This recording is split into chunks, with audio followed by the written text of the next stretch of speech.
غير المغضوب عليهم ولا الضالين. صدق الله وصدق رسوله.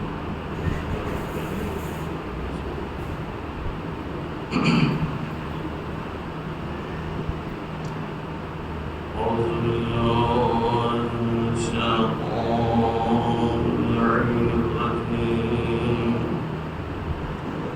بسم الله الرحمن الرحيم. الحمد لله الذي هدانا لهذا وما كنا لنهتدي لولا أن هدانا الله. لقد جاءت رسل ربنا بالحق والصلاة والسلام على رسول الصلاة جد الحسن والحسين بالقاسم وعلى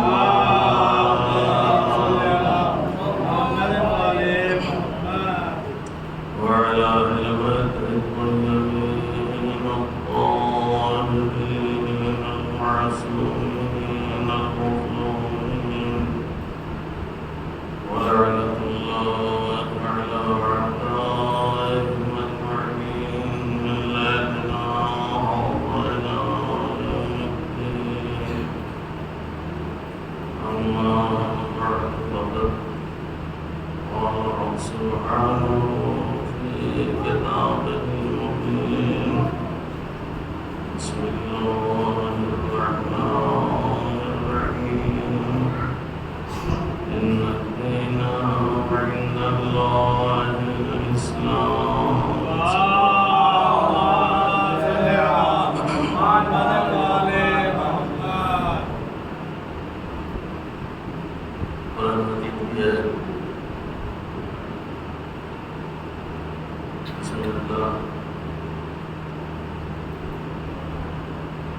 اسلام ایک بہت ہی اچھا اور ایک بہت ہی بہترین دین جو عنوان سے پیش کیا ہے.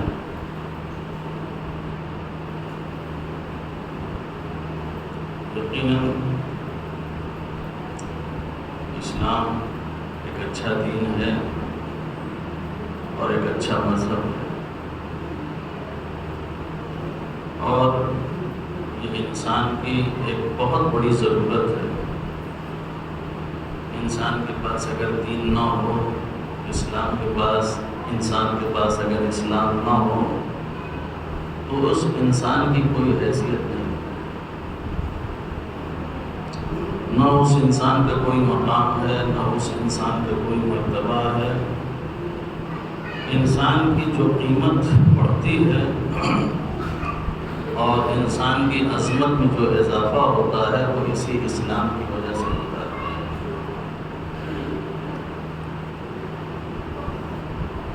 جب ایک انسان دین اور اسلام کو قبول کر لیتا ہے تو وہ انسان محترم ہو جاتا ہے،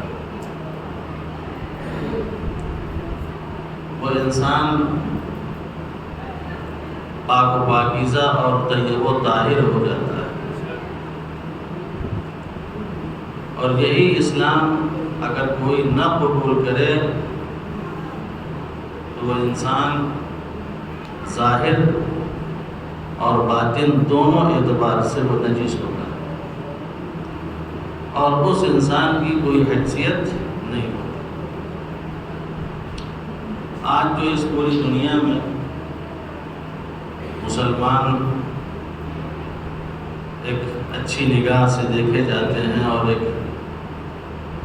عظمت کے اعتبار سے بہتر سمجھے جاتے ہیں، وہ صرف اور صرف دین اور اسلام کی وجہ سے. لہذا دین اور اسلام کو ہم جو مانیں تو اس طریقے سے مانیں جیسے اللہ چاہتا ہے.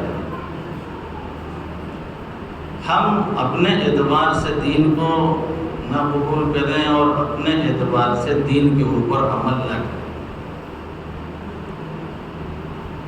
جو بھی پسند ہو اللہ کی ہو جو بھی مرضی ہو اللہ کی ہو، ہماری اس میں نہ کوئی اپنی مرضی ہونی چاہیے، نہ ہماری اپنی اس میں کوئی پسند ہونی چاہیے۔ اور انسان، یاد رکھیے، انسان اگر خدا کی مرضی کے مطابق زندگی اگر گزارنا شروع کر دے تو انسان قرآن کے اس نعرے کی لاج رکھ سکتا ہے جس میں اللہ نے فرمایا انتم الاعلون، ہم نے تم کو دنیا میں بھیجا ہے تاکہ تم سربلند رہو، ہم نے تم کو دنیا میں بھیجا ہے تاکہ تم سے بہتر اور تم سے اچھا کوئی نہ ہو۔ لہذا اگر اس نعرے کا تم خیال رکھو گے اور اس نعرے کا اگر تم احترام کرو گے اور ہماری مرضی کے مطابق اگر اسلام پر چلو گے تو یاد رکھو پھر اس دنیا میں تم حاکم بن کے رہو گے، محکوم نہیں بنو گے، تم مخدوم بن کے رہو گے، خادم نہیں بنو گے، تم آقا بن کے رہو گے، غلام بن کے نہیں رہو گے، تم آزاد بن کے رہو گے، قیدی بن کے نہیں رہو گے۔ تو جو لوگ دین اسلام کو قبول کرتے ہیں اور مرضی الہ کے مطابق زندگی بسر کرتے ہیں، وہ جب دنیا میں رہتے ہیں تو دنیا میں حکومت کرتے ہیں اور اقتدار کے اوپر ہوتے ہیں۔ صلوات پڑھ دیں محمد وعلی محمد۔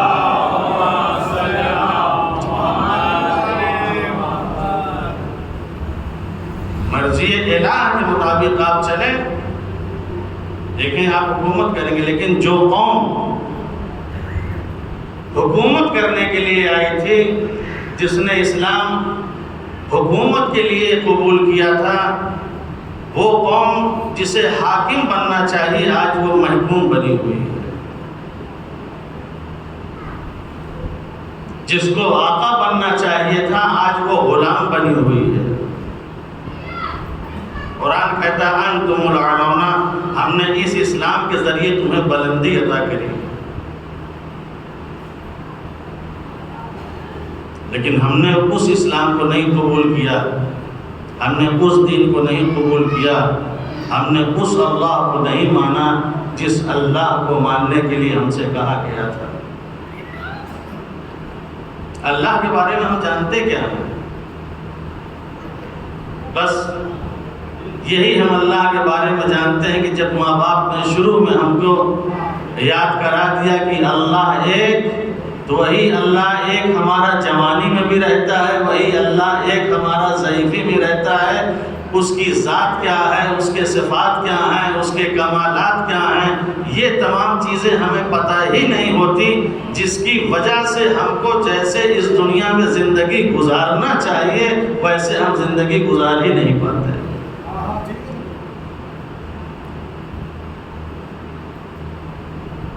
قرآن نے ہمارے لیے کہا تھا تم سب سے بلند رہو گے، تم حکومت کرو گے، لیکن آج دیکھیں ہماری کیا حالت ہے، غلاموں سے بدتر ہے۔ آج ہماری زندگی کیسی ہے؟ وہ دین اور وہ اسلام ہمارے پاس نہیں، تو ہمارا دین اور ہمارا اسلام اتنا بہترین اور اتنا اچھا ہونا چاہیے کہ یقیناً ہمارے اندر یہ صلاحیت پیدا ہو سکے کہ ہم کہیں حکومت کر سکیں۔ آج ہماری حالت یہ ہے کہ ہم اپنے گھر میں حکومت نہیں کر پاتے، ہمارے گھر کا نظام ہمارے ہاتھ میں نہیں ہے۔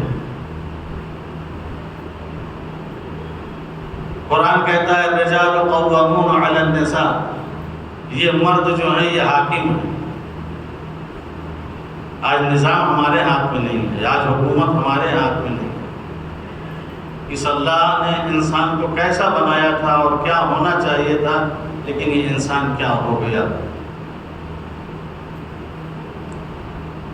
لہذا جو بھی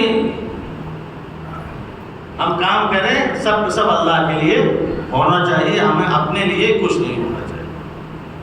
ہماری ذات ہماری کوئی چیز اس میں شامل نہیں ہونا چاہیے۔ اس کے لیے قرآن مجید کی ایک بہترین آیت جو اکثر آپ پڑھتے رہتے ہیں، اور جب نماز کے لیے کھڑے ہوتے ہیں تو نماز سے پہلے بھی آیت پڑھتے ہیں، اس آیت کو نہ یاد ہو تو یاد کر لیجئے۔ یہ آیت خدائی اور الہی زندگی جینے میں بہت زیادہ معاون اور مددگار ثابت ہوگی۔ ان صلاتی و نسکی و محیای و مماتی للہ رب العالمین۔ انسان بالکل زیرو صفر ہو جاتا ہے، اس کی کوئی حیثیت ہی نہیں رہ جاتی۔ یا جو انسان بہت بڑا بنا ہوا ہے، جب اس آیت کو پڑھے گا تو پھر وہ کچھ نہیں رہ جائے گا۔ ان صلاتی، بے شک میری نماز، و نسکی میری عبادت، و محیایا میری زندگی، و مماتی میری موت، للہ رب العالمین، سب اللہ کے لیے، سب رب کے لیے۔ جو میں کام کر رہا ہوں، جو یہ میں خدمات انجام دے رہا ہوں، جو میں یہ خدمت خلق کر رہا ہوں، میں کچھ نہیں کر رہا ہوں، سب اللہ کی توفیق ہے، مجھ سے وہ کام کروا رہا ہے، میں کر رہا ہوں، باقی ہمارا اس میں کچھ بھی نہیں ہے۔ جو نماز پڑھ رہا ہوں، اس میں ہمارا کوئی کمال نہیں ہے، اس نے توفیق دی ہے سجدہ کرنے کے لیے، میں اس کا سجدہ کر رہا ہوں، یہ سب اسی کی عطا ہے۔ یہ جو بھی عبادت، جو بھی مجلس و ماتم، جتنی چیزیں ہو رہے ہیں، سب کے سب اس کے توفیق کا نتیجہ ہے، سب اس کی عطا ہے، جس کی وجہ سے میں یہ سارے کام کر رہا ہوں۔ میں زندہ ہوں تو اسی کے لیے، اور میری موت اگر آئے گی تو اسی کے لیے، بس میں کچھ نہیں۔ یہ ایک آیت اگر زندگی میں ہماری آ جائے تو ہمارے اندر جو غرور، گھمنڈ، تکبر، ساری چیزیں اس طرح کی آتی رہتی ہیں، سب کے سب ختم ہو جائے گی، سب کے سب ختم ہو جائے گی۔ اور جو انسان اپنے کو اللہ کے حوالے کر دے گا، توجہ کیجئے، جو انسان اپنے کو اللہ کے حوالے کر دے گا، اپنی پوری زندگی اللہ کے ہاتھ میں دے دے گا، تو پھر وہی انسان اپنی زندگی محمد اور آل محمد کے حوالے بھی کر سکتا ہے۔ اور جو اللہ کے حوالے نہیں کرے گا، پھر وہ آل محمد کے حوالے بھی نہیں کر سکتا۔ تو جن لوگوں نے کہا ہے کہ ان صلاتی و نسکی و محیای و مماتی للہ رب العالمین، وہی لوگ زیارت کا جو جملہ ہے کہ ہماری محیای و محیاہم و مماتی، مماتہم، ہماری حیات محمد اور آل محمد کے لیے ہے، اور ہماری موت محمد اور آل محمد علیہ السلام کے لیے ہے۔ جس نے اپنے آپ کو اللہ کے حوالے کر دیا، وہ امام کے بھی حوالے کر سکتا ہے، اور جو اپنے آپ کو اللہ کے حوالے نہیں کرے گا، وہ آل محمد کے بھی حوالے نہیں کر سکتا۔ اصحاب حسین نے حسین کے حوالے اپنے آپ کو کیوں کیا؟ اس لیے کہ وہ خدا کو حوالے کر چکے تھے کہ ہماری پوری زندگی اللہ کے لیے ہے، لہٰذا آج حسین کربلا کے میدان میں ہے تو یہ زندگی ہماری انہی کے لیے ہے، موت ہماری انہی کے لیے ہے۔ ہمیں اگر کہیں گے بھی یہاں سے چلے جاؤ تو ہم یہاں سے نہیں جائیں گے، جیئیں گے تو انہی کے ساتھ رہ کے، مریں گے تو انہی کے ساتھ۔ صلوات پڑھ دیں محمد و آل محمد۔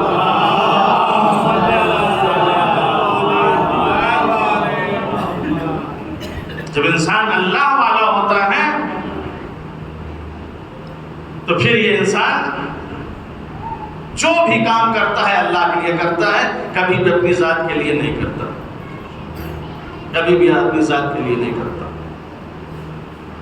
اور پھر اللہ اسی کے لحاظ سے اس کو بلند کرتا ہے۔ کل میں نے عرض کیا تھا کہ اگر اللہ کے لیے آپ کوئی کام کریں گے تو اس میں دوام ہوگی، اس میں بقا ہوگی، وہ چیز ہمیشہ باقی رہے گی۔ اپنی ذات کے لیے اگر کریں گے تو وہ ختم ہو جائے گی، آپ ختم ہوئے، آپ کی چیز ختم ہو گئی۔ لیکن اللہ کے لیے اگر کریں گے تو اللہ باقی ہے تو آپ کی وہ چیز باقی رہے گی۔ اور اپنے لیے کریں گے تو آپ کی ختم ہو جائے گی۔ لہٰذا اسی لیے دیکھیں دنیا میں ہم بہت کچھ کرتے ہیں، لیکن جس دن ہم کو لے جا کے قبر میں دفن کرتے ہیں اسی دن ہماری ساری چیزیں دفن ہو جاتی ہیں۔ لیکن جو لوگ اللہ کے لیے جیتے ہیں، اللہ کے لیے زندگی بسر کرتے ہیں، وہ دفن ہو جاتے ہیں مگر ان کی چیزیں زندہ رہتی ہیں۔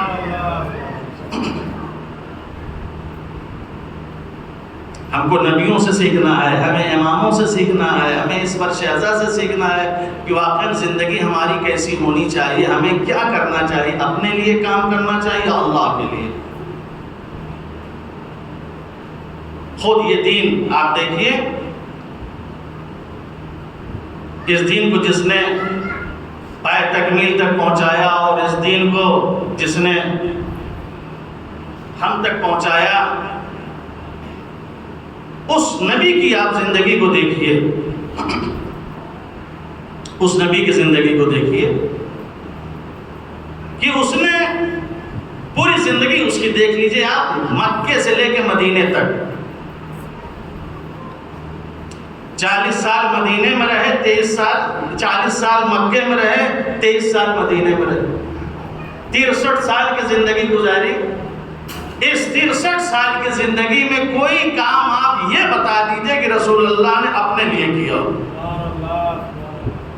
یا ہمارے جتنے ائمہ اطہار علیہ السلام ہوں، کسی نے کوئی کام اپنے لیے کیا ہو، اپنی شہرت کے لیے کیا ہو، اپنی عزت کے لیے کیا ہو، اپنے نام و نمود کے لیے کیا ہو، کوئی کام اپنے لیے کیا ہو، جو بھی کام کیا اللہ کے لیے کیا۔ ان کو معلوم ہے فلسفہ کہ اگر ہم اپنے لیے کریں گے تو اس کا اثر کیا ہوگا، اللہ کے لیے کریں گے تو پھر اس کا اثر کیا ہوگا۔ لہٰذا کبھی بھی انہوں نے اپنے لیے کچھ نہیں کیا، جو کچھ کیا اللہ کے لیے کیا۔ حالانکہ حالات ایسے تھے کہ اگر کرنا چاہتے تو کر سکتے تھے۔ مثلا رسول اللہ جب مکے میں تھے تو آپ کے اوپر بہت ظلم کیا گیا، بہت ستایا گیا، بہت پریشان کیا گیا۔ ایک وقت تو ایسا آیا کہ آپ کو تبعید کر دیا گیا، یعنی شہر پر، لیکن رسول ہے مکے میں پیدا ہوا، اتنا عظیم رسول، لیکن تم مکے میں نہیں رہو گے۔ حالانکہ کام انہی کے لیے کر رہا ہے، انہی کو انسان بنانا چاہتا ہے، انہی کی دنیا سنوارنا چاہتا ہے، انہی کی آخرت سنوارنا چاہتا ہے، لیکن جب انسان اندھا ہوتا ہے، جب انسان بہرا ہوتا ہے تو اس کو پھر کچھ سمجھ میں نہیں آتا کہ ہمارے لیے ہو رہا ہے یا کسی اور کے لیے ہو رہا ہے۔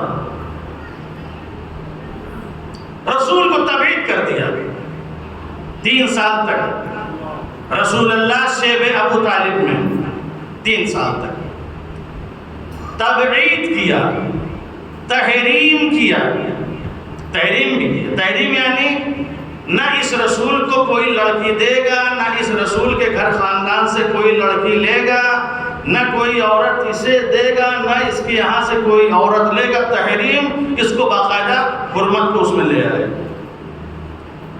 تبعید، اس کو باہر کر دو، اس سے کوئی سروکار نہیں ہے، اس سے کوئی مطلب نہیں ہے، اس کی کسی طرح کے کوئی مدد نہ کی جائے، کھانے پینے کے لیے کچھ اس کے پاس نہ بھیجا جائے، جتنے راستے ہیں وہ سیل کر دیا جائے، بند کر دیا جائے، تاکہ یہ جب بھوکا رہے گا، پیاسا رہے گا، مجبور ہو کے ہمارے سامنے گھٹنے ٹیکے گا، ہماری شرطوں کو مانے گا۔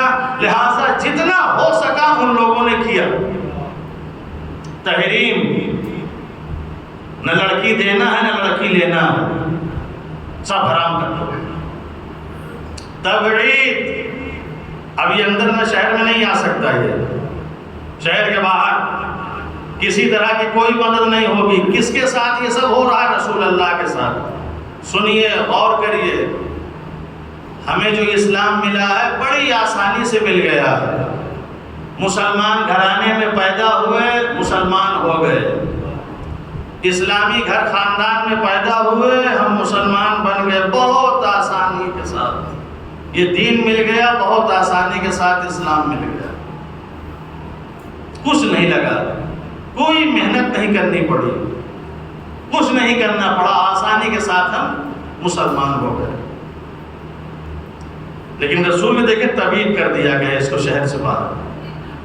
ظاہر ہے جب کچھ کھانے پینے کے لیے نہیں آ رہا ہے تو کیا کرے گا؟ پانی پینے کے لیے نہیں ہے، کھانا کھانے کے لیے نہیں ہے، کیا کرے؟ درخت کے پتے چبا رہا ہے. پانی پینے کے لیے نہیں ہے، کیا کرے؟ درخت کی جو چھال ہوتی ہے، جو جڑیں ہوتی ہیں، اس کو چوس چوس کے پیاس بجھا رہا ہے. جسم ہرا ہو گیا ہے، پتے چبا کے، جڑوں اور چھالوں کو چوس چوس کے. کتنا مجبور ہے رسول؟ گھٹنے ٹیک دینا چاہیے کہ نہیں؟ ان لوگوں کی شرطیں تسلیم کر لینا چاہیے کہ نہیں؟ کتنا مجبور ہو گیا. ایسے میں دیکھیے، ایسے میں مجبوری کے لوگ فائدہ اٹھاتے ہیں. مجبوری کے لوگ فائدہ اٹھاتے ہیں ہر زمانے میں. جہاں دیکھا کہ کوئی آدمی مجبور ہے، اس کی مجبوری کا پتہ چلا، بس مجبوری سے فائدہ اٹھانا انسان شروع کر دیتا ہے. یہ انسان کی فطرت ہے. دیکھا کہ یہ شیب ابی طالب میں ہیں، بھوکے پیاسے ہیں، مجبور ہیں. ایک شخص آیا اور آنے کے بعد کہتا ہے یا رسول اللہ، آپ بھوکے ہیں، پیاسے ہیں، نہ آپ کے پاس فوج ہے، نہ آپ کے پاس اسلحہ ہے، نہ آپ کے پاس سواریاں ہیں، کچھ بھی نہیں ہے. آپ ان سے مقابلہ کیسے کریں گے؟ آپ ان سے مقابلہ کیسے کریں گے؟ دیکھیں دین کا سودا ہونے جا رہا ہے. یہ دین کا سودا کرنے آیا ہے. آپ کے پاس کچھ نہیں ہے، آپ کریں گے کیا؟ بھوک اور پیاس سے سب تڑپ رہے ہیں. لہٰذا ایسی صورت میں اسلام قبول کرنے کے لیے تیار ہوں. مجھے آپ اسلام، ہم تیار ہیں، آپ مجھے کلمہ پڑھائیے، اور اس کے بعد ہم 200 آدمی مسلح، جن کے پاس اسلحہ ہوگا، جن کے پاس سواریاں ہوں گے، ہم آپ کو دیں گے.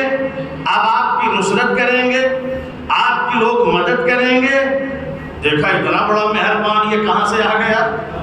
لوگ تو شہر سے ہم کو باہر کر دیے ہیں، بھوک اور پیاس کے اوپر مجبور کر دیے ہیں. یہ اتنا مہربان انسان، بھائی آپ اتنی مہربانی کیسے کر رہے ہیں؟ یہ مہربانی کرنے کی وجہ کیا ہے؟ اتنا رحم کیوں کر رہے ہیں؟ کیا یہ سب جو کرنے کے لیے تیار ہیں، اس کی کوئی شرط ہے؟ کسی شرط کی بنیاد پہ آپ کر رہے ہیں؟ کہا ہاں، بڑی چھوٹی سی شرط ہے. کہا کیا؟ کہا شرط یہ ہے، میں یہ ساری مدد آپ کی کروں گا، فوج دوں گا، اسلحہ دوں گا، 200 آدمی دوں گا.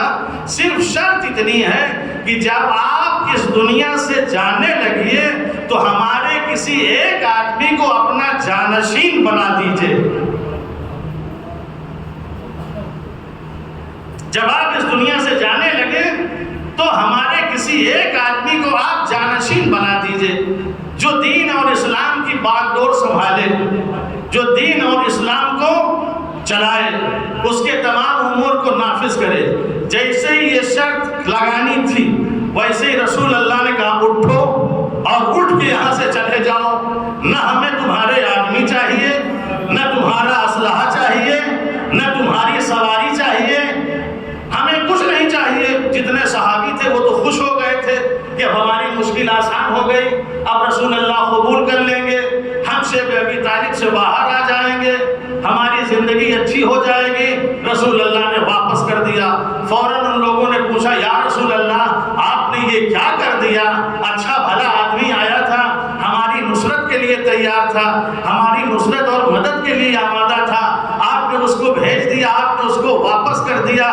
تو رسول اللہ نے کہا یہ دین ہے، یہ دین ہے، یہ قیامت تک کے لیے آیا ہے. رسول دین کا سودا نہیں کر سکتا. جان کو بازی پہ لگا دے گا مگر کبھی دین ہاتھ سے نہیں جانے دے گا. صلوات پڑھ دیں محمد والے محمد پر.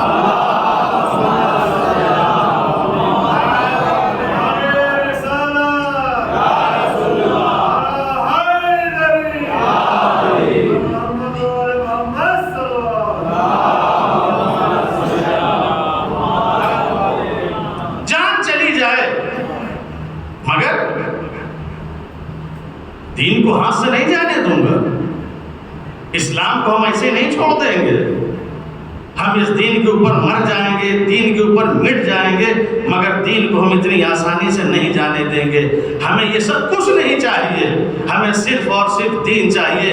دیکھیں جب دیندار ہوتا ہے تو دنیا کو پھٹکارا دیتا ہے، دین کو اپنا لیتا ہے، لیکن آج جب ہمارے اندر دین نہیں ہوتا تو ہماری مجبوریاں جب اس طریقے کے سامنے آتی ہیں، کبھی ہم بھوک سے پریشان ہوتے ہیں، کبھی ہم پیاس سے پریشان ہوتے ہیں، کبھی ہمارے ہاتھ تنگ ہو جاتے ہیں، کبھی بیوی بچے ہمارے مشکل کی زندگی گزارنے لگتے ہیں، تو ہم ہر وہ کام کرنے کے اوپر تیار ہو جاتے ہیں جس کی وجہ سے بیوی بچوں کو ہم پال سکیں۔ رسول اللہ نے کہا دیکھو اگر تم دیندار ہو تو دنیا کی ساری مصیبتیں برداشت کر لینا، مگر دین کے ساتھ غداری نہ کرنا۔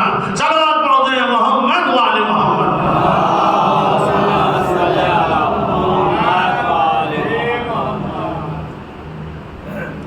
آج انہی تمام چیزوں کو ہم اپنے دین کو اپنے ہاتھ سے دے دیتے ہیں۔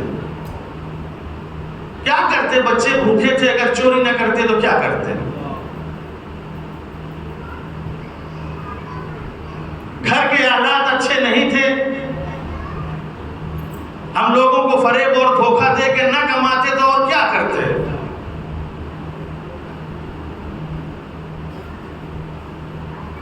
گھر کے ایسے مسائل تھے، زندگی دوبھر تھی، جینا آسان نہیں تھا۔ ایسے عالم میں اگر ہم یہ اس طرح کی حرکتیں نہ کرتے تو کیا کرتے؟ انسان اس چیز کو مجبوری بنا کر دین کے ساتھ کھلواڑ کرتا ہے، دین کی تمام حرمت کو پامال کر دیتا ہے اور ان تمام چیزوں کو اپنی زندگی کا ذریعہ بنا لیتا ہے۔ رسول نے کہا نا،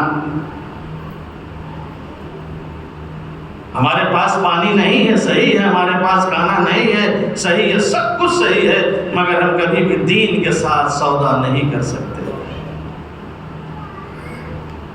دین کو ہم ہاتھ سے نہیں جانے دیں گے۔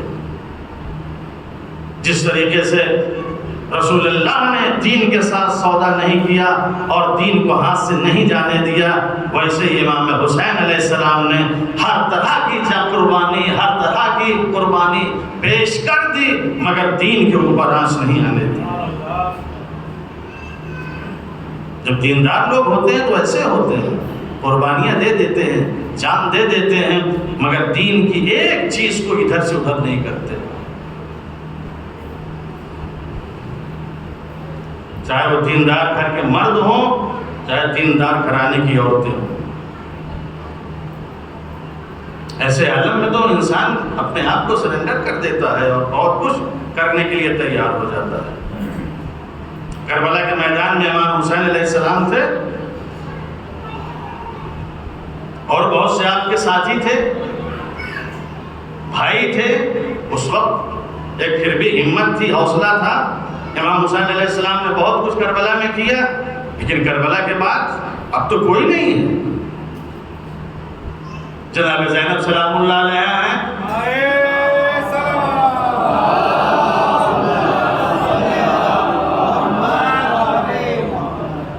اور امام زین العابدین علیہ السلام ہیں۔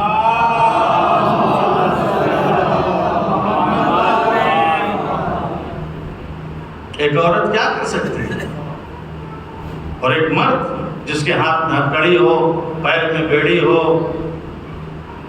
اور اتنا بڑا قافلہ ہو، سب کو لے کے چلنا ہو، اور ان کو تو سوچنا پڑے گا۔ لیکن آپ انصاف سے بتائیے کہ ساری مجبوریاں تھیں، اپنی جگہ تھیں، کیا کربلا سے لے کے کوفہ اور کوفے سے لے کے شام تک کہیں بھی دین کا کوئی سودا کیا ہے؟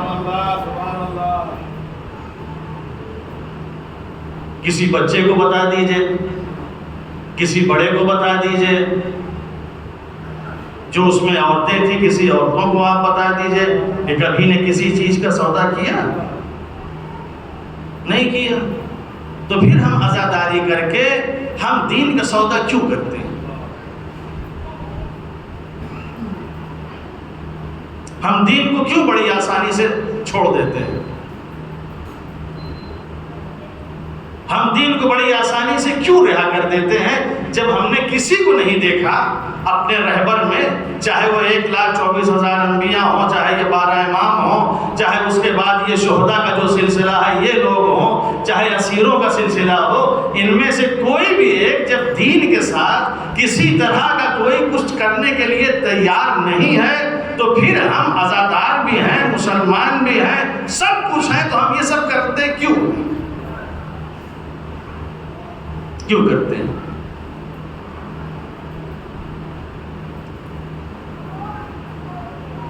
ایک عورت ہے، ختیجہ ہے، جناب زینب سلام اللہ علیہ، تو بالکل ایک دم سرنڈر ہو جانا چاہیے تھا معذاللہ کہ اب میں کچھ نہیں کر سکتی، مگر آپ دیکھیے جیسے یہ بی بی کربلا سے چلی ہے اور کوفہ پہنچی ہے، کیا شاندار خطبہ دیا، کیا شاندار خطبہ دیا۔ اس خطبے کو کہتے ہیں خطبہ غرہ، جوش، ولولے اور حوصلے سے بھرا ہوا۔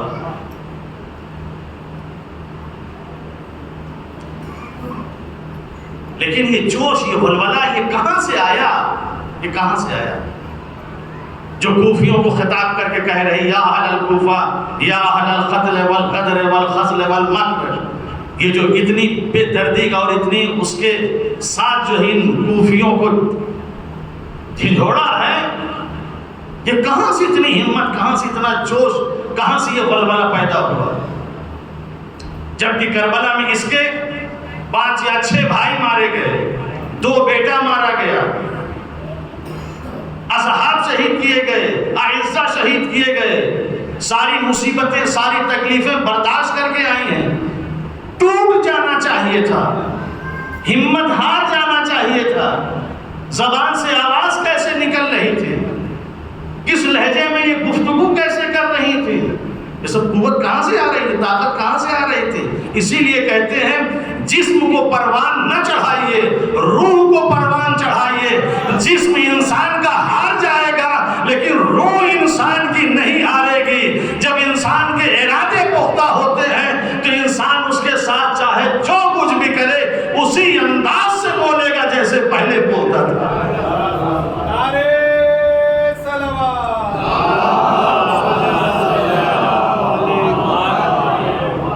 جسم کمزور ہو جائے لیکن روح کے اوپر اس کا کوئی اثر نہیں پڑے گا، لیکن روح اگر کمزور ہو گئی تو جسم بھی بیکار ہو جائے گا، جسم بھی بیکار ہو جائے گا۔ کربلا کے میدان میں حسین کے جسم کو نقصان پہنچانے کی اتنی وہ کوشش نہیں کر رہے تھے، پہلے ان کی کوشش یہ تھی کہ ان کو روحانی اور ارادی اعتبار سے ایسا توڑ دیا جائے کہ جنگ کی نوبت ہی نہ آئے، حسین بیعت کر لے۔ پہلے ان کو پیاسا رکھو،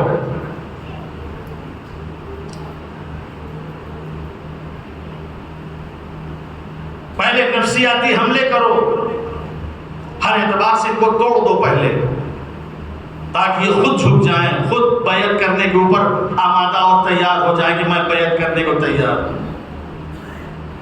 جسم کام نہیں آئے گا، روح کام آئے گی۔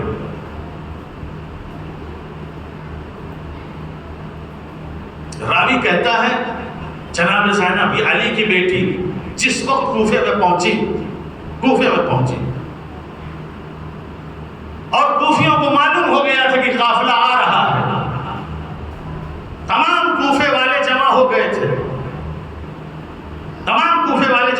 تھے، چاروں طرف کوفیوں کا مجمع، ایک ہجوم تھا، ایک مجمع لگا ہوا تھا، ہر ایک ان اسیروں کو دیکھنے کے لیے آیا ہوا تھا۔ اس دوران علی کی بیٹی ایک مرتبہ خطبہ دینے کے لیے کھڑی ہوتی، جس کے پاس حیا بھی ہے، جس کے پاس شرم بھی ہے، کبھی کسی نے اس کو دیکھا تک نہیں، کبھی کسی کے سامنے یہ بولی تک نہیں، لیکن ایسی جرأت اور ایسی ہمت اس باحیا عورت کے اندر آ گئی۔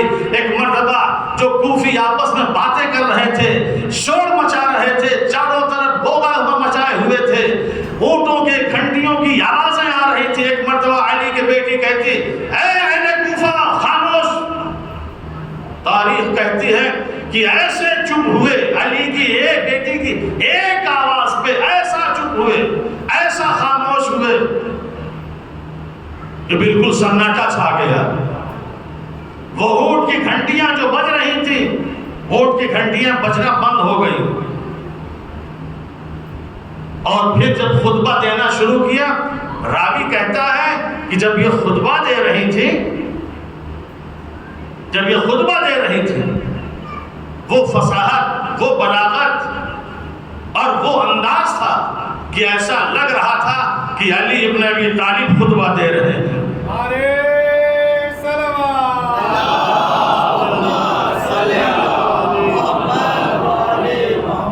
باپ کے لہجے میں بیٹی خطبہ دے رہی تھی کہ دیکھنے والے حیران ہو گئے کہ یہ خطبہ، علی کی آواز، علی کا لہجہ، یہ تو دیکھنے والے تھے، لیکن یہی زینب جب اس نے شام کے دربار میں خطبہ دیا تھا تو آنکھوں والوں کی بات نہیں ہے۔ جب ایک نابینا نے جناب زینب کے خطبے کو سنا تو نابینا کہتا ہے کیا اس دربار میں پھر علی آ گئے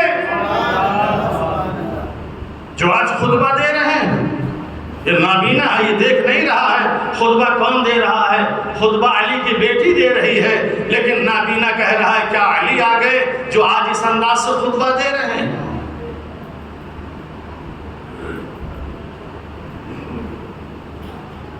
وہی خطبہ کوفے میں، یا اہل الکوفہ، اے کوفیو، اہل الخط،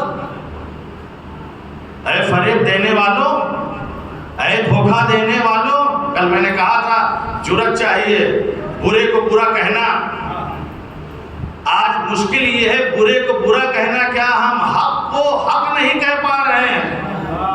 یہ منبر حق کے لیے ہے، لیکن اس منبر سے ہم حق بات نہیں بیان کر پا رہے ہیں، اور جب حق بات بیان کرنے کی آتی ہے تو لوگ کھڑے ہو جاتے ہیں اور اس منبر پہ حق بات بیان کرنے نہیں دیتے، منبر سے اتارنے کے لیے تیار ہو جاتے ہیں۔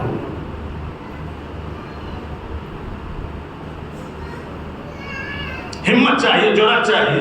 یا اہل الکوفہ، یا اہل الخط، اے فریب اور دھوکہ دینے والوں، تمہاری پوری زندگی اسی میں گزر گئی۔ اے عہد و پیمان شکن لوگوں، اے بے وفا لوگوں، کس سے خطاب کہہ رہی ہیں؟ یہ ایسے نہیں کہہ رہی ہیں، یہ ہم اور آپ نہیں ہیں کہ بغیر دیکھے ہوئے کسی کو کچھ بھی کہہ دیتے ہیں، کچھ بھی الزام لگاتے ہیں، کچھ بھی بول دیں۔ یہ زینب ایسے ہی نہیں بول رہی ہے، زینب ایسے نہیں بول رہی، ان کی پوری تاریخ پڑھ کے، ان کی پوری حقیقت کو دیکھ کے تب جا کے خطبہ دے رہی ہے۔ یا اہل الخطر، یا اہل الغدر، اے مکر و فریب کرنے والوں۔ تاریخ پڑھی زینب نے، ان کی پوری زندگی کھنگالی ہے، تب جا کے اتنی جرأت اور ہمت سے کہہ رہی ہے، اور کسی کے اندر مجال نہیں ہے کہ زینب سے یہ کہہ سکے کہ زینب تم یہ کیا کہہ رہی ہو، میں نے کب دھوکہ دیا ہے، میں نے کب فریب کیا ہے، میں نے کب اس طرح کے کام کیے ہیں جو آج ہمارے اوپر الزام لگا رہی ہو۔ یہ دیکھا ہے تب جا کے زینب نے ایسی باتیں کہی ہیں، مکاریاں کی ہیں، عیاریاں کی ہیں، ایسی مکاریاں، ایسے عیاریاں کہ جس کی کوئی انتہا نہیں۔ مکر و فریب ایسے نہیں کہا، مکر و فریب، مکر فریب کے لیے جنگ صفین میں جناب زینب نے دیکھا کہ ان لوگوں نے جنگ صفین میں میرے بابا کو فریب دیا۔ یہ پوری تاریخ ہے، شاید جنگ صفین ابھی پڑھوں گا تو وقت بہت ہو جائے گا، انشاءاللہ دیکھیں گے کل۔ جنگ صفین میں میرے بابا کے ساتھ ان لوگوں نے فریب کیا۔ اگر فریب نہ دیے ہوتے تو جنگ اس مرحلے پہ تھی کہ امیر معاویہ کا خاتمہ ہوتا، علی کی فتح کا اعلان ہوتا، اس مرحلے میں لے جا کے جنگ کو روک دیا تھا. اور جیسے ہی روکا، ہمیشہ فریب اور دھوکے باز لوگ ہمیشہ رہ رہے ہیں. جیسے ہی معاویہ نے دیکھا کہ اب جنگ فتح ہونے والی ہے، علی کا لشکر جو ہے جیتنے والا ہے اور معاویہ اب ختم ہونے والا ہے، اسلام کا پرچم بلند ہونے والا ہے، ویسے فوراً اس نے عمرو عاص کو بلایا. یہ اور خطرناک، یہ اور مکہ. عمرو عاص کو بلایا، کیا کروں، حالات خراب ہے، مالک اشتر بڑھتے جا رہے ہیں،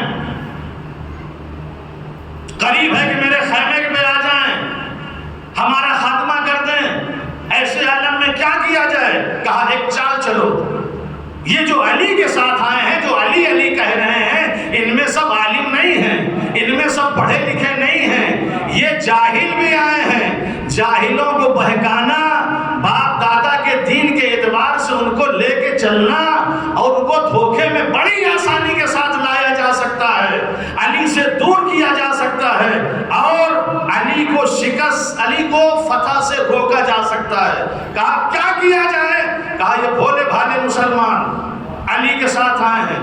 یاد رکھیں، دو لوگوں سے میرے مولا کو بڑی تکلیف ہوئی ہے، دو لوگوں سے، اور کہا ان دونوں لوگوں نے میری کمر توڑ دی. ایک عالم بے عمل اور بد عمل، اور ایک جاہل اور نادان دوست. یہ دو لوگ ہمیں ایسے ملے ہیں کہ جنہوں نے میری کمر توڑ دی. جنگ صفین میں جو کمر توڑنے والے تھے یہی نادان اور جاہل دوست تھے.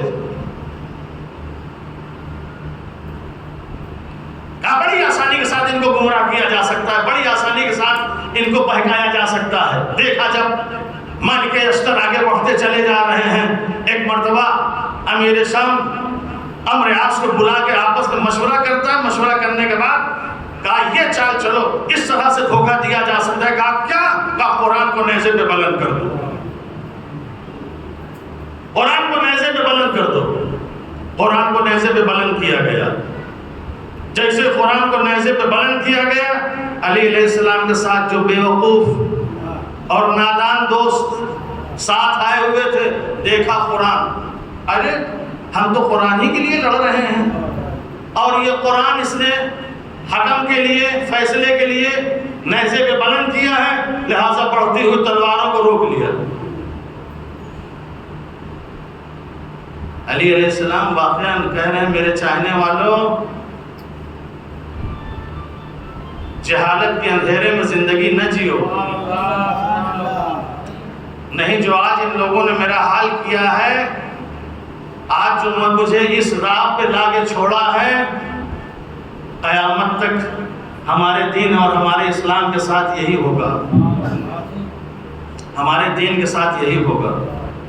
اور امام حسین علیہ السلام نے جو قربانی دی اس کی ایک بہترین وجہ، اب آپ جو چہلم میں جا رہے ہیں اور چہلم میں جائیں گے، زیارت اربعین پڑھتے ہیں، جو وہاں جاتے ہیں، جو یہاں رہتے ہیں زیارت اربعین پڑھتے ہیں. زیارت اربعین کے خوبصورت سا جملہ کہ امام حسین علیہ السلام نے یہ قربانی کیوں دی، کربلا کیوں برپا کی، اس کی ایک سب سے وجہ یہ اہم بیان کی ہے کہ لِيَسْتَنْقِذَ عِبَادَكَ مِنَ الْجَهَالَةِ وَالْحَيْرَةِ الضَّلَالَةِ. میں نے اس لیے یہ جنگ کی، اس لیے ہم نے یہ کربلا برپا کیا تاکہ لوگوں کو جہالت سے باہر لائیں، ضلالت و گمراہی کے دلدل میں پھنسے ہوئے انسان کو اس دلدل سے باہر نکالیں. یہ جو کچھ ہوا ہے اسلام کے ساتھ سب جہالت کے لیے، جہالت کی وجہ سے ہوا، سب جہالت کی وجہ سے ہوا. جہالت کا خاتمہ واقعاً یہ ممبر کرے گا. سنیے ان چیزوں کو جو واقعاً سننے کی ہے، جو آپ کی خواہش ہو، جو آپ چاہتے ہوں. بتائیے اس شہر میں کتنے مولانا آ رہے ہیں، کتنے لوگ آ رہے ہیں، تقریریں کر رہے ہیں، مجلس بانیان مجلس، ان سے کہیے ہمارے سماج کی مشکل یہ ہے، ہمارے معاشرے کی مشکل یہ ہے، ہماری ضرورت یہ ہے، ہم یہ سننا چاہتے ہیں، اس کے ذریعے ہماری اصلاح ہو سکتی ہے. ان کو موضوع دیں، ان کو ٹاپک دیں، بتائیں کہ کوئی آئے تو یہ پڑھے، ہم یہ سننا چاہتے ہیں تاکہ ہماری اصلاح ہو.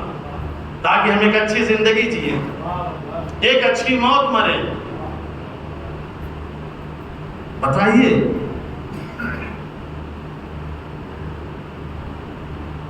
یہ جو آتا ہے یہاں، یہ طبیب ہوتا ہے، یہ ڈاکٹر ہوتا ہے، یہ حکیم ہوتا ہے، آپ کا علاج کرنے کے لیے آیا ہے. آپ اپنی بیماری بتائیں،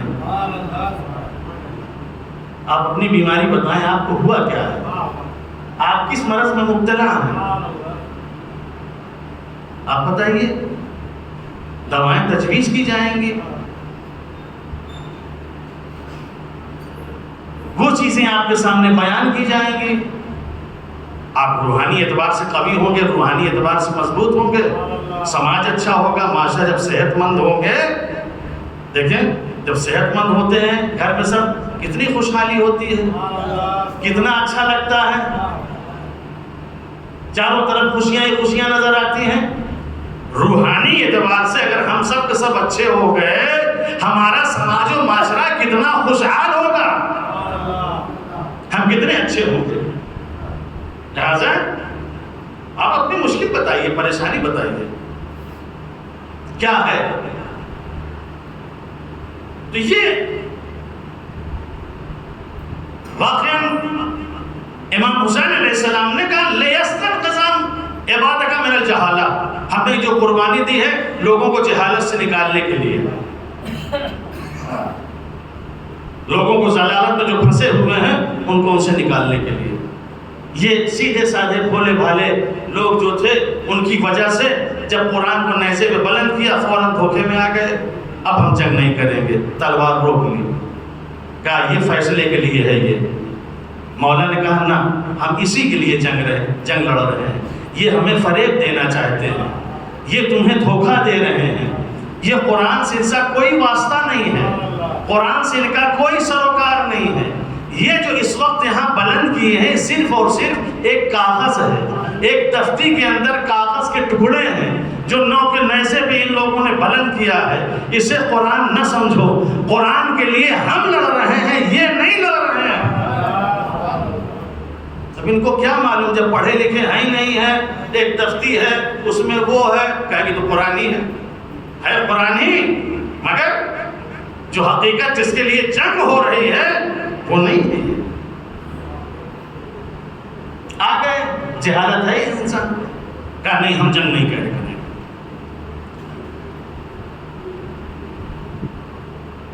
اور جنگ آپ روک دیجئے، جنگ روک دیجئے. مولا نے کہا نہیں، جنگ نہیں رکے گی، جنگ ہوگی. کہا نہیں، اگر آپ جنگ نہیں روکیں گے تو پھر جانتے ہیں انجام کیا ہوگا، آپ فوراً جنگ روکیے.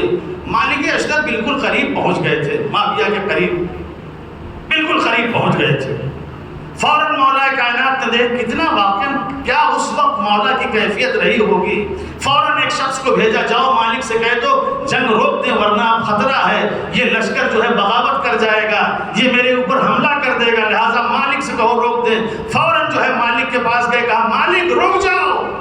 مالک نے کہا جا کے مولا سے اتنا کہہ دو کہ تھوڑی دیر کے مہلت دے دے، بس معاویہ کا کام تمام ہونے والا ہے. جیسے ہی یہ شخص آیا، کہا مالک کہہ رہے تھوڑی دیر، اس کے بعد کہا ابھی تک جنگ نہیں روکی، جنگ روکو جلدی ورنہ تلوار سے آپ کو ٹکڑے ٹکڑے کر دوں گا. یہ کون ہے؟ یہ چاہنے والے ہیں جو ساتھ میں گئے ہیں علی کے لڑنے کے لیے. علی سے کہہ رہے ہیں اگر جنگ نہیں روکی تو میں آپ کو تلوار سے ٹکڑے ٹکڑے کر دوں گا. جب ان لوگوں نے ایسا کہنا شروع کیا تو مولا کائنات نے پھر بھیجا، کہا جاؤ مالک سے کہہ دو کہ علی کہہ رہے ہیں جنگ روک دو ورنہ مجھے یہ قتل کر دیں گے. مالک تلوار روک دیتے ہیں. فتح کے قریب پہنچ چکے تھے، کچھ نہیں کر سکے لوگوں کے سامنے، کچھ نہ کر سکے، ہاتھ مل کے رہ گئے. کیا کرے، ہاتھ مل کے رہ گئے. ہو گیا سب کچھ. کتنا ستایا واقعہ نے، کتنا ستایا. کسی اور نے نہیں، چاہنے والوں نے. جنگ رک گئی، وہ اپنے مقصد میں کامیاب ہو گیا. اس کے یہاں خوشیاں منائی جا رہی ہیں کہ چلو شکست سے بچ گئے، ہار سے بچ گئے، خوشی منا رہے ہیں. اب کیا ہو، اب فیصلہ ہونا چاہیے، فیصلہ ہونا چاہیے، ایسا فیصلہ، اس لیے کہ حاکم کون ہوگا، پھر دیکھیں کیسی چال چلی گئی، یہ واقعہ فریب جناب زینب نے یوں ہی نہیں کہا تم فریب کار ہو، تم مکار ہو، دیکھا تھا ان لوگوں نے کیا کیا، ان کی فریب کو، دن کے فریب کو دیکھتے ہوئے جب سب کچھ ہو گیا تو کہا کہ ایسا ہے کہ اپنے اپنے گروپ کی طرف سے ایک ایک آدمی کو حکم اور فیصلہ کرنے والے بناؤ۔ معاویہ نے جو ہے اپنی طرف سے بغیر کسی سوچے سمجھے عمرو عاص کو کہا یہ ہمارے طرف سے ہوگا۔ مولا کائنات کے پاس ابن عباس تھے جو بہترین سیاست مدار تھے، سیاست دان تھے، مالک اشتر جو بہادر اور شجاع تھے، کہا کہ ہمارے طرف سے ان دو میں سے کوئی ایک ہونا چاہیے، لیکن پھر وہی نادان دوست، ان کو کیوں بنائیں گے، ہم لوگ اتنے ہیں، ان میں سے کسی کو آپ حاکم بنائیے۔ مجبور ہو جاتا ہے امام، مجبور ہو جاتا ہے، ہم میں سے کسی کو بنائیے۔ کسے بنانا چاہتے ہو؟ کہا ابو موسیٰ اشعری، نادان، جو خود بے وقوف، جس کے اندر تدبیر کی صلاحیت نہیں، جس کے اندر خود تدبر نہیں، اس کو بنا دیا ابو موسیٰ اشعری کو کہ تم اس کو سنبھالو، تم فیصلہ کرو۔ یہ دو حاکم بن گئے، ادھر سے عمرو عاص، ادھر سے ابو موسیٰ اشعری۔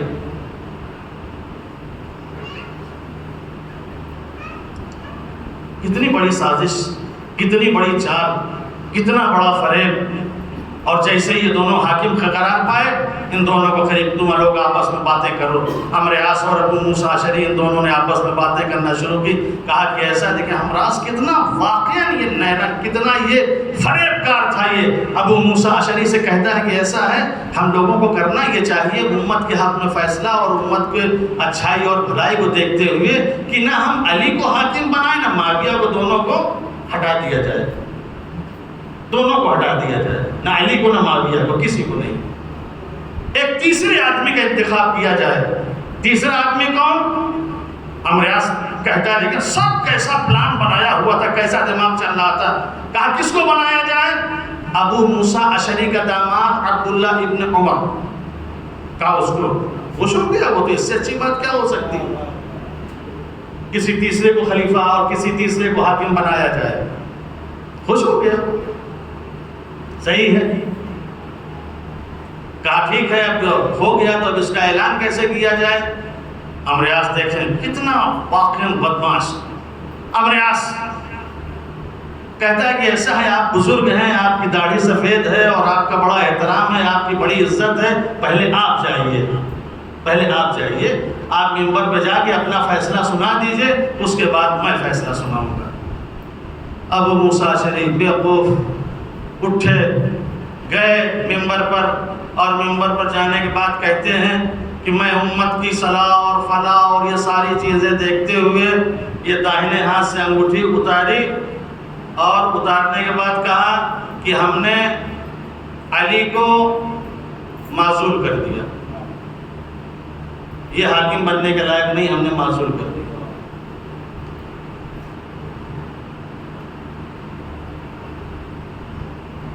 اور معاویہ کو معزول کر دیا۔ وہ اتر آئے، انگوٹھی اتار کے۔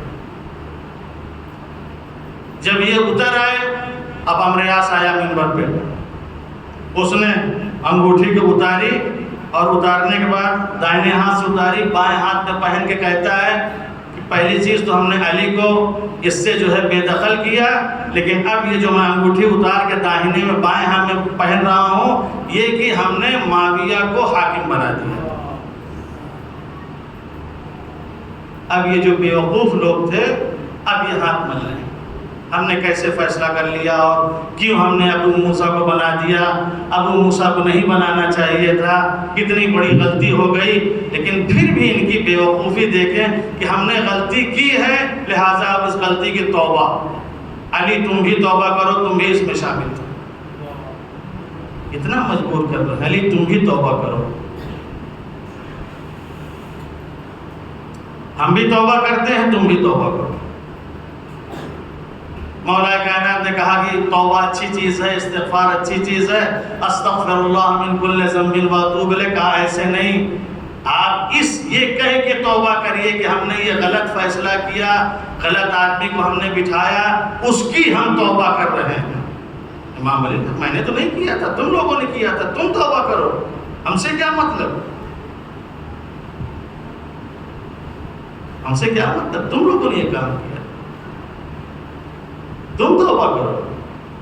نہیں، توبہ کرنا پڑے گا۔ کتنا دیکھیں امام کو مجبور کیا گیا، اور جیسے اس نے فیصلہ کیا، ابو موسیٰ اشعری اس کو دوڑایا، تازیانہ لیا، مارا، وہ تو مکے بھاگ گیا، امریاض جو ہے شام چلا گیا، اب علی علیہ السلام کو حکومت سے بے دخل کر دیا گیا۔ یہ کتنی بڑی مکاری تھی۔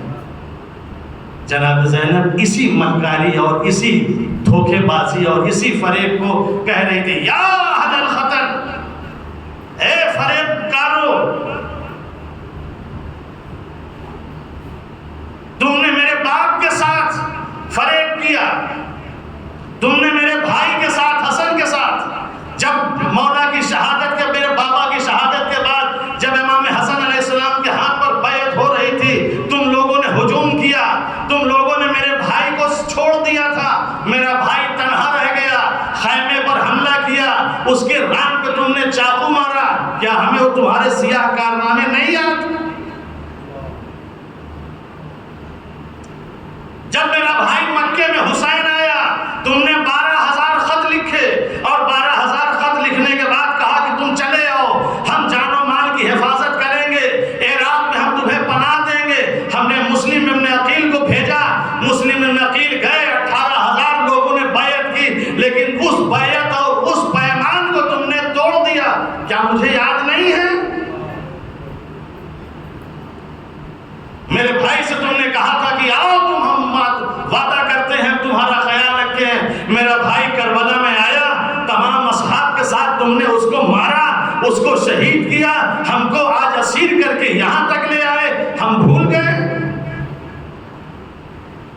آج تم ہمارے سامنے رو رہے ہو، رو، اللہ تمہارے آنسوؤں کو نہ روکے، تم زندگی بھر روتے رہو۔ یہ نالہ و فریاد جو ہمارے سامنے کر رہے ہو، قیامت تک تم نالہ و فریاد کرتے رہو۔ جو تم نے ہمارے ساتھ کیا ہے، تمہاری اتنی بڑی جنایتیں ہیں، اتنی بڑی حرکتیں ہیں کہ یہ تمہارا رونا بھی اس کے لیے کافی نہیں ہو سکتا، یہ نالہ و فریاد بھی کافی نہیں ہو سکتا جو تم لوگوں نے میرے ساتھ کیا ہے۔ اب کہا، یا اعلی الخطر والغدر والخذل والمکر، اے فریب اور دھوکہ دینے والوں، اے بے وفا قوم، یاد رکھیں یہ ساری چیزیں صرف انہی لوگوں کے لیے نہیں، بس سب کے لیے ہیں۔ جناب زینب سلام اللہ علیہ نے کس طریقے سے کہا، پھر یہی بی بی عزیزو دربار میں گئی، دربار میں جانے کے بعد کیا واقعہ، یہ زینب کہیں جانے کے بعد دربار میں خاموشی سے بیٹھ گئی، خاموشی سے بیٹھ گئی۔ ابن زیاد کہتا ہے، یہ بی بی کون ہے جسے عورتیں گھیرے ہوئے ہیں، بس مجلس کا، یہ بی بی کون ہے جسے چاروں طرف سے عورتیں گھیرے ہوئے ہیں؟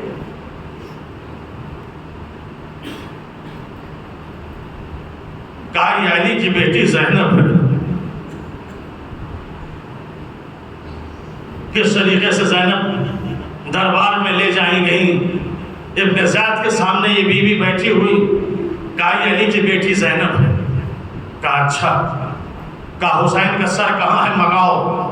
حسین کا سر آیا، کہا وہ لکڑی خیزران کی لے آؤ، وہ لکڑی لائی گئی، حسین کا سر اپنے سامنے رکھے ہوئے ہے، زینب کو متوجہ کر کے ایک مرتبہ حسین کے لبے مبارک پر وہ چھڑی مارتا ہے اور کہا دیکھو یہی تمہارا بھائی ہے نا۔ اللہ اکبر، کیسے برداشت کیا، کیسے تحمل کیا۔ جناب زینب سلام اللہ علیہ کے سامنے بھائی کے لبے مبارک سے بیعت بھی کر رہا ہے۔ زینب دیکھ رہی ہے، کریں تو کیا کریں، برداشت کریں تو کیسے کریں۔ اور اس کے بعد ابن زیاد کہتا ہے، لبوں پہ چھڑی مار کے کہتا ہے کہ زینب کربلا کے میدان میں تم نے اپنے اللہ کو کیسا پایا؟ کیسا پایا؟ عزیزو یہ ایسا سوال تھا کہ ایک عورت کے جذبات کو بیان کرنے کے لیے واقعاً یہ بڑا عجیب و غریب سوال تھا۔ کوئی اور عورت ہوتی تو نہ جانے کیا کیا توحید کے خلاف بول دیتی، نہ جانے کیا کیا اللہ کے خلاف بول دیتی، لیکن کیا کہنا اس بیوی کا جس کے رگ و پے میں توحید ایسی بسی ہوئی تھی کہ جب وہ بولنے پہ آئی تو اس نے ایک جملہ کہا، ما رأیت منہ الا جمیلا۔ کربلا کے میدان میں اپنے اللہ سے حسن کے علاوہ کچھ نہیں دیکھا۔ کربلا میں جو کچھ ہوا سب اچھا ہوا۔ میرا علی اکبر مارا گیا، میرے قاسم کی لاش پامال کی گئی، میرے اصغر کے گلے پہ تیر لگا، میرے علی اکبر کے برچھی لگی، میرے بھائی کی لاش پامال کی گئی، میرے خیموں کو جلایا گیا، میرے سر سے چادر چھینی گئی، مجھ کو اسیر بنا کے کوفہ لایا گیا۔ جو کچھ بھی ہوا سب دین و اسلام کے لیے ہوا۔ اللہ نے میرے ساتھ سب اچھا کیا۔ انا للہ و انا الیہ راجعون۔ رضن بقضائه وتسلیما لامره۔ اللهم اغفر للمؤمنين والمؤمنات والمسلمين والمسلمات الأحياء منهم والأموات، تابع بيننا وبينهم بالخيرات إنك مجيب الدعوات۔